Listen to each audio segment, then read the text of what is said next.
Doctor Mahesh OPD के काम में व्यस्त थे। वो हर दिन 100 से भी ज़्यादा बीमार बच्चों को रोज़ाना देखते थे। वो इस काम को किसी मशीन की तरह हर दिन किया करते। उनके सहायक ने उनके चैम्बर में आकर उन्हें बताया, दो औरतें एक बच्चे को लेकर आई हैं। बच्चा सांस भी बड़ी मुश्किल से ले पा रहा है। आप कहें तो उन्हें अंदर भेजूं? डॉक्टर ने हाँ में सर हिलाया। एक बूढ़ी औरत और एक जवान औरत डॉक्टर की चैम्बर में आई। बूढ़ी औरत ने अपने हाथों में एक 1.5 साल का बच्चा पकड़ रखा था। दोनों के मटमैले कपड़े और शारीरिक हालत देखकर डॉक्टर ने उनकी आर्थिक परिस्थिति को समझ लिया। डॉक्टर ने इशारे से दोनों को अपने टेबल के पास वाली कुर्सियों पर बैठने को कहा। डॉक्टर ने पूछा, बताइए माँ जी, क्या हुआ है बच्चे को? माँ जी बोली, 3 दिनों से मेरे बच्चे को ज़ुकाम हो रखा है और आज तो बड़ी मुश्किल से सांसें ले पा रहा है। साहिब देखिए ज़रा, बड़ी तकलीफ़ में है मेरा लाल। डॉक्टर ने बच्चे पर ढके मैले कपड़े को हटाकर देखा तो एक कुपोषण के कारण बहुत ही कमज़ोर बच्चा डॉक्टर को दिखा। बच्चे की आधी आंखें खुली थी। हाथ और पैर के नाखून भी सफ़ेद पड़ चुके थे। फेफड़ों में तरल भरने की वजह से सांस लेने में तकलीफ थी और ये सभी लक्षण निमोनिया के थे। डॉक्टर ने माँ जी से कहा, देखिए माँ जी, बच्चे की हालत बहुत गंभीर है।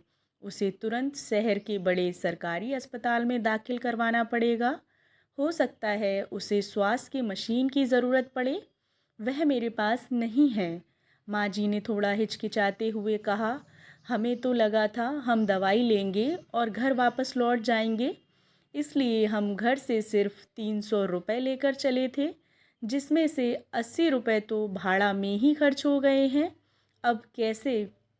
डॉक्टर ने कहा, आप चिंता मत कीजिए माँ जी, जहाँ मैं आपको भेज रहा हूँ वह सरकारी दवाखाना है और वहाँ पर गरीब लोगों का अच्छे से इलाज किया जाता है। यह लीजिए, आप तुरंत जितनी जल्दी हो सके उस दवाखाने पहुँचिए। डॉक्टर ने अपनी जेब से 500 रुपये निकाल कर माँ जी की तरफ बढ़ाते हुए कहा। माँ जी ने डॉक्टर से पैसे लेने से मना कर दिया। उन्होंने कहा, मैं आपसे ये पैसे नहीं ले सकती, उल्टा मुझे आपको पैसे देने चाहिए। आप फिक्र मत कीजिए, इस बच्चे का बाप कुछ ना कुछ करके पैसों का इंतज़ाम कर लेगा। डॉक्टर काफ़ी आश्चर्यचकित हुआ, क्योंकि उन्होंने कई ऐसे लोगों को देखा था जो किसी भी बहाने से पैसे छीनने को तैयार रहते हैं, और यह गांव की गरीब माँ जी हैं जिन्हें इन पैसों की इतनी सख्त ज़रूरत है, फिर भी पैसे लेने से मना कर रही हैं। डॉक्टर ने कहा, देखिए माँ जी, समझने की कोशिश कीजिए, बच्चे की हालत बहुत गंभीर है। बच्चे का बाप कहीं से पैसों का इंतज़ाम करेगा, इन सब में काफ़ी देर हो जाएगी और आपका बच्चा इस स्थिति में नहीं है कि ज़्यादा देर बर्दाश्त कर सके। हो सकता है आपसे बाहर से कुछ दवाइयाँ या इंजेक्शन्स मंगवाए जाएं, तब आपको इन पैसों की ज़रूरत पड़ सकती है। अब ज़्यादा सोचने में समय ना गवाइए, और भी पैसों की ज़रूरत पड़े तो हिचकिचाइएगा नहीं, मेरे पास आ जाइएगा। दोनों ही औरतें पैसा लेना नहीं चाहती थीं, लेकिन उनकी मजबूरी थी। उन्होंने बेमन से पैसे लिए और अस्पताल की तरफ रवाना हो गए। डॉक्टर महेश फिर से अपनी उसी दिनचर्या में लग गए। 3 दिन बाद उनका सहायक फिर से उनके चैम्बर में आया और डॉक्टर से कहने लगा, सर, एक बूढ़ी औरत आपसे मिलना चाहती है। डॉक्टर ने इस बूढ़ी औरत को अंदर भेजने के लिए कहा। माँ जी चैम्बर में आई तो डॉक्टर ने उनसे बच्चे का हालचाल पूछा। माँ जी ने अपने हाथ में रखे 500 के नोट को डॉक्टर के सामने बढ़ाते हुए कहा, यह लीजिए साहब, आपके रुपए। इनमें से एक भी रुपए दवाइयों के लिए इस्तेमाल नहीं हुआ। अस्पताल में पहुंचते ही बच्चे ने दम तोड़ दिया था। उस दिन तो हम लाश लेकर घर चले गए थे, और आज जब अंतिम संस्कार हो गया है तो आपके पैसे लौटाने आई हूँ। बूढ़ी माँ जी की बात सुनकर डॉक्टर अचंभित रह गए और सोचने लगे, दुनिया में ऐसे भी लोग हैं। डॉक्टर ने माँ जी से कहा, माँ जी, आपको यह पैसे लौटाने के लिए धक्का खाते हुए इतने दूर आने की क्या आवश्यकता थी?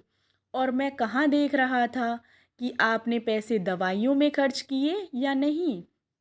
आप नहीं देख रहे थे, लेकिन मेरा भगवान तो देख रहा था, माँ जी ने कहा और पैसे डॉक्टर के टेबल पर रखकर चली गई। झुकी हुई पीठ के साथ चलती बूढ़ी माँ जी को देखकर डॉक्टर के दिल में फिर से ख्याल आया, पढ़े लिखे भ्रष्टाचारी लोग जो ईमानदारी की बातें करते हैं, उनका बोझा गांव देहात के इन अनपढ़ लेकिन सच्चे ईमानदार लोग उठाते हैं, इसलिए वो झुक गए हैं। दोस्तों, पेट भरे होने पर भगवान की भक्ति और ज्ञान की बातें जैसे कोई भी कर सकता है, वैसे ही पैसों के होने पर ईमानदारी की बातें करना कोई बड़ी बात नहीं है। बड़ी बात तब है जब आपके पास सभी चीज़ों की कमी हो, फिर भी आप नैतिकता पर अड़े रहें।